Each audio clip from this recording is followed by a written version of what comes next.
Tu vas apprendre à analyser les SERP comme un pro. Je vais te montrer comment faire ça avec Sroo. Donc pour analyser les SERP, c'est très simple. Tu peux cliquer sur ce bouton-là. Ou aussi, tu accèdes à l'analyseur de SERP depuis le menu Analyser, puis Analyser la SERP. Donc là, c'est simple. Tu rentres ton mot-clé. On va dire on va analyser la SERP pour le mot Inbound Marketing. Disons qu'on veut écrire un article sur ce sujet-là. Mais d'abord, on veut comprendre nos concurrents, les sujets qu'ils traitent, etc. Donc c'est vraiment ça le but de l'analyse de la SERP, c'est comprendre vos concurrents pour créer du contenu de qualité. Ensuite, voilà, on peut choisir bien sûr la SERP française, mais après, il y a plein de pays et plein de moteurs de recherche, google.com, google.de, etc. Le résultat de la SERP, donc si vous choisissez 10, vous aurez les 10 premiers, enfin la première page, la seconde page, la troisième page, etc. Donc on va mettre, on va dire les 20 premiers. La langue c'est français, le canal, donc on va rester sur la SERP desktop. Et ensuite, on peut aussi inclure le volume de recherche. Une analyse de SERP, ça coûte un crédit. Si on met l'analyse des volumes aussi, ça rajoute un crédit, donc 2 crédits en tout. Et voilà, c'est assez simple. Maintenant, on clique sur Analyser la SERP. Et maintenant, Sroo va analyser la SERP de Google, va extraire plein de données sur les pages qui se classent dans les premiers résultats de la SERP. Donc, voici l'interface de l'analyseur de la SERP. Donc, on voit ici le mot-clé principal, les paramètres qu'on a rentrés. On peut télécharger le rapport en version Excel. Il y aura plein de données dans un fichier Excel. On peut aussi ouvrir la SERP qui a été analysée, créer un brief ou auditer une URL contre cette SERP. On ne va pas voir ces deux fonctionnalités dans cette vidéo. Il y a un premier rapport ici qui est pour donner un aperçu du nombre de mots moyens, du PageRank moyen. Le PageRank dans ce Sroo, c'est, on va dire, l'autorité de domaine. Donc, ça représente un peu le niveau de compétitivité de cette SERP. Donc là, c'est assez accessible, on va dire. Le nombre d'images en moyen, et aussi la dernière mise à jour. On a aussi le nombre de résultats totaux et le volume. Donc le volume de recherche mensuel pour la France.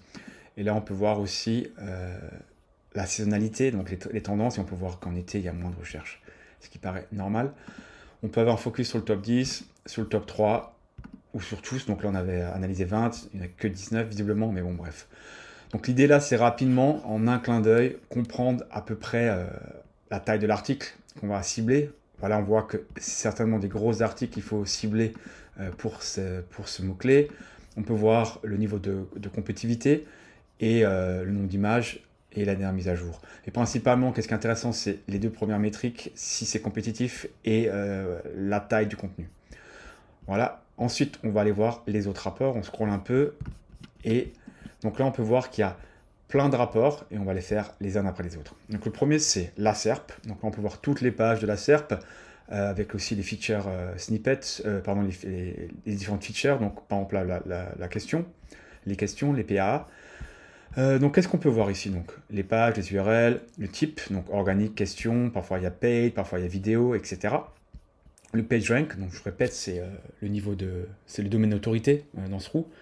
Donc on peut voir les PageRank des pages. On peut voir le nombre de mots par page, le nombre d'images. Donc là, c'est la vue simple. On peut avoir une vue étendue. On clique là-dessus et en fait, ça va rajouter des colonnes. Donc le type, si c'est une page, un article, si c'est un e-commerce. Donc voilà. Donc on peut avoir quelques informations sur le type de page, le nombre de H2, la date de publication, quand elle est trouvée. Parfois, elle n'est pas disponible. Le nombre de langues. Donc on peut voir que le premier, c'est un site qui a été traduit en plusieurs langues. Les liens, donc ça, c'est pas les backlinks, c'est les liens dans la page. Donc cette page a 16 liens et 0 lien sortant, visiblement. Et les schémas, donc là, il n'y a pas de schéma. Et ici, on pourrait connaître pas mal. Donc voilà, une vue un peu étendue de la SERP. Et ensuite, l'idée, c'est aussi d'analyser les concurrents. Donc on peut cliquer sur un article ici. Et là, on peut voir un panneau qui s'affiche avec les différentes informations. Donc, on revoit le hostname, PageRank, etc., le nombre de mots, les langues. On peut voir le titre, les métadescriptions. Là, tous les titres. Donc là, c'est la table des contenus. Et les termes fréquents. Donc, les termes fréquents qui se trouvent sur la page. Donc, on peut voir assez rapidement avec Sroo. On peut cliquer sur toutes les pages et explorer assez rapidement leur contenu, sans forcément aller sur la page. Donc ça, c'est une très bonne vue pour vraiment avoir une vue synthétique de la SERP, comprendre qui se classe, quel est le nombre de mots et quelle est leur structure. Ensuite, on va aller un peu plus loin. On va aller sur les termes. Donc, les termes fréquents, ça représente, on va dire, les n-grammes, donc les mots dans les pages qui sont les plus fréquemment utilisés. Donc, le premier rapport ici va faire un focus sur les termes les plus fréquents. Donc, ça, ces termes-là sont, on va dire, dans 80% du top 10 utilise ces termes-là. Donc, c'est vraiment les termes clés qu'il faut avoir dans son article, je pense, et que ça vous oriente aussi sur les thématiques discutées. Donc, par exemple, inbound marketing, clairement, c'est une thématique discutée, et quand on clique dessus, on peut voir comment ce mot-là est utilisé dans les différents paragraphes des pages. Donc là, on peut voir la première page, on peut aller sur la seconde, etc. Donc là, vous pouvez voir aussi comment vos concurrents utilisent ces mots. Ensuite, il y a un focus sur les termes uniquement trouvés dans le top 3. Donc ça, c'est intéressant parce que il faut toujours mettre un angle unique dans vos contenus. Et là, on peut voir un peu l'angle unique de HubSpot qui se classe en premier. Donc eux, ils partent du service client, taux de conversion. Donc voilà, il faudra aller peut-être voir en détail quel est cet angle. Mais on peut voir un peu que voilà, les angles un peu uniques pour le top 3. Ensuite, ici, c'est tous les termes. Donc voilà, tous les termes, donc tous les n-grammes, donc tous les mots. On peut filtrer par un mot, deux mots, trois mots. On peut voir sur combien de pages ils sont, en moyenne combien de fois le mot est utilisé par page, le maximum, le minimum, etc. Et ensuite, il y a un indicateur de pertinence, qui est un indicateur interne à Sroux qui donne un peu le niveau de pertinence de ce mot. Donc, un super rapport pour comprendre vraiment les mots à utiliser et à inclure dans votre article par la suite. Plan et structure, donc là on a vraiment la structure H1, H2, H3, etc. Des articles. Donc encore une fois, on n'a pas la peine d'aller sur toutes les pages individuellement, on a tous les plans de contenu. Donc là c'est bien pour comprendre un peu déjà d'une les H2, H3 qui sont utilisés, les sujets qui sont traités, aussi voir la structure, le format, si c'est un list, si c'est un guide ultime, etc. Donc, on peut vraiment voir assez rapidement la structure des concurrents et le format qu'ils utilisent. Donc, ça, c'est vraiment intéressant pour avoir une vue rapide des tables de contenu. Le tab question, donc ça, c'est super. Déjà, bon, ça extrait les PA. Ensuite, ça extrait aussi les titres, les questions qui se trouvent dans les titres. Donc, dans les H1, les titres les plus fréquents. Donc, on peut voir qu'est-ce que l'inbound marketing, c'est utilisé 3 fois.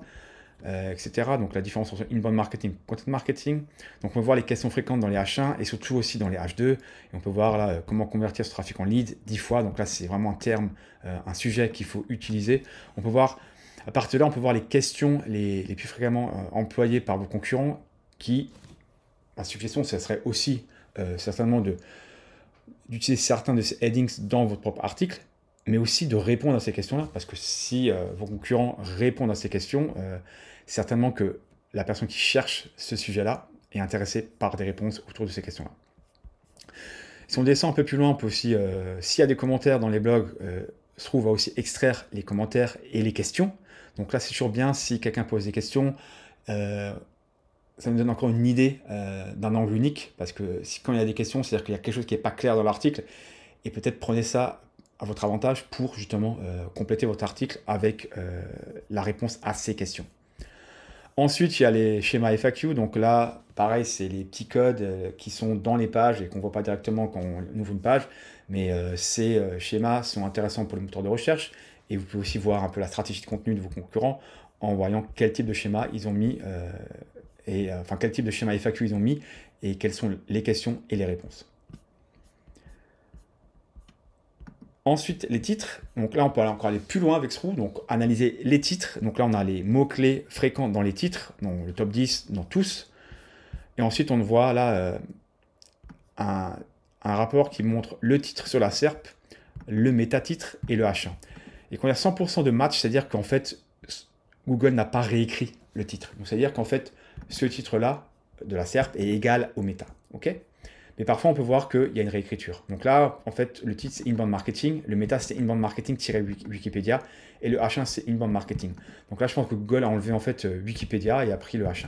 Donc on peut voir parfois que Google réécrit. Ça peut être intéressant aussi pour vous, savoir comment articuler, orienter votre titre. C'est la même logique pour les descriptions, donc je ne vais pas m'attarder. C'est la même logique, les mots-clés fréquents dans les descriptions. et aussi les descriptions, la description dans la SERP et la métadescription. Et on peut voir si Google a réécrit ou non la description. Pour les descriptions, on peut voir que ça arrive souvent. Finalement, d'autres rapports, les recherches associées. Donc voilà, ça c'est aussi intéressant. Peut-être aussi des termes à utiliser dans votre article ou rediriger vers d'autres articles. Les images, donc Sroux extrait toutes les images de la SERP. Donc là, on peut voir un peu la stratégie, on va dire, d'images, quel type d'images sont utilisées. Donc ça peut aussi donner une inspiration, on peut voir des sortes d'infographies, etc. Donc toujours intéressant pour aussi faire vos propres images. Et finalement, les vidéos. Donc là, en fait, qu'est-ce qui se passe? C'est en fait, Sroux va extraire les vidéos YouTube dans les pages. Donc là, on peut voir que deux fois, ce site se classe deux fois sur la SERP. C'est intéressant pour deux articles différents et ils ont mis, je pense, la même vidéo. Voilà, donc on peut voir les sites qui ont des vidéos. Voilà, donc des rapports assez intéressants pour vraiment avoir une approche, on va dire, basée sur la donnée. Le but vraiment, c'est de comprendre le format, le nombre de mots, les sujets traités, les termes fréquents, etc. pour ensuite pouvoir créer un brief de qualité et vous ranker bien pour le mot-clé visé. Pour aller plus loin, il y a aussi des outils IA. Donc il y en a deux, titres et contenu. On va d'abord voir le premier. Là, il faut générer l'analyse. Elle n'est pas faite automatiquement. Donc on va cliquer là-dessus et ça va prendre quelques minutes. Donc là, on peut voir que l'analyse des titres a été faite. Donc en fait, c'est quoi? Donc Sroux va extraire tous les H1, H2, H3 des pages dans le top 100. Là, donc c'est en fonction du nombre de recherches. Là, il n'y avait que 10. Mais si vous avez 20, 30, 40, 100, Sroux va analyser tous les résultats de la SERP. Et ensuite, qu'est-ce qu'il va faire? Il va utiliser l'IA pour grouper les titres similaires, donc en termes de sémantique. Et on peut voir en fait quels sont les titres les plus utilisés par vos concurrents. Donc on peut voir que ici, qu'est-ce que l'inbound marketing est utilisé par 27% des articles. Donc c'est environ 3 articles sur 10. Donc on clique là-dessus, on peut voir les 3 articles qui ont ce titre-là. Qu'est-ce que l'inbound, qu'est-ce que l'inbound, qu'est-ce que l'inbound. Donc on peut aussi voir leur position. Ensuite, on peut voir voilà, la définition de l'inbound, etc. Donc là, on peut voir les articles qui utilisent ce titre-là, etc., etc. Donc en fait, vous pouvez encore une fois avoir une vue sur les titres les plus fréquemment utilisés qui va vous permettre peut-être aussi d'utiliser ces titres dans vos articles ou un titre similaire, pas forcément copier, mais avoir un titre similaire. Et là aussi, on peut s'amuser avec les filtres pour voir un peu, faire un focus sur le top 1, top 2, top 3, etc. L'autre rapport est aussi très intéressant. En fait, dans l'autre rapport, il y en a deux. Il y a explorer les contenus fréquents et explorer des nouvelles idées. Donc en fait, qu'est-ce que ce rapport fait? En fait, ce rapport va analyser que le top 10, va analyser les paragraphes. Donc en fait, Sroux va analyser tous les paragraphes de tous les articles dans le top 10 et va essayer de trouver les paragraphes qui se ressemblent, les plus fréquents et les grouper ensemble. Ok? Donc l'idée, c'est de comprendre vraiment quelles sont encore les thématiques abordées au niveau du paragraphe. Et là, par exemple, on peut voir que l'inbound marketing attire les clients de manière proactive, contrairement à l'outbound marketing, il s'appuie sur les recherches autonomes. Bref, ça c'est un résumé de l'ensemble d'articles similaires. Et quand on clique dessus, on peut voir tous les paragraphes qui sont proches de ça. Donc, il y a un résumé, d'accord, et ensuite il y a tous les paragraphes similaires. Donc là, on peut voir tous les paragraphes similaires. Donc, parfois, il y en a plusieurs dans la même page, c'est pas très grave. Mais en gros, ces deux paragraphes traitent plus ou moins le même sujet. Là, on a dans la page 3, page 6, etc. Et quand on clique ici, on peut aussi voir directement quelle page c'est. Donc là, pareil, encore, explorer ce rapport pour avoir une idée de, encore une fois, quels sont les thèmes, les thématiques fréquemment discutées par les pages sur le top 10. Parce que forcément, pour être sur le top 10, il faut répondre à l'intention de recherche, il faut répondre à les questions que la personne qui recherche se pose. Et donc justement, ça c'est les questions, enfin les réponses aux questions que la personne se pose. Ensuite, recommandation, toujours, on va dire, quand je fais un article, 80% de l'article, on va dire, ça suit un peu la tendance, donc ça doit respecter un peu ce que les autres font, mais il faut toujours apporter une nuance. Et justement, la nuance, c'est apporter un angle nouveau, apporter quelque chose de frais par rapport aux autres, quelque chose de différent. Il faut trouver votre différenciateur. Et donc ici, on peut explorer des nouvelles idées. En fait, Sroux va analyser l'existant et va, à partir de ça, va proposer des nouvelles idées. Et donc là, on peut voir quelques idées. Bon, peut-être challenger le statu quo, remettre en question l'idée que le contenu de qualité est suffisant pour attirer des prospects. Voilà. Bref, là, examiner comment le design de l'expérience utilisateur affecte l'attractivité. Donc voilà, c'est un angle où il ne faut pas juste parler du contenu, mais aussi du design et de l'UX. Donc voilà, c'est challenger le statu quo. Voilà, constater l'importance du nurturing, etc. Donc voilà, il y a plusieurs thématiques. Alors, catégoriser, challenger le statu quo, emmener une nouvelle perspective, ou sinon apporter un contenu d'expert, donc créer des sondages par exemple. Donc c'est des idées de contenu que vous pouvez inclure dans votre article, ou proposer des stratégies, ou encore verticaliser, donc peut-être parler d'un angle vraiment vertical, des petites entreprises, d'une niche spécifique, d'une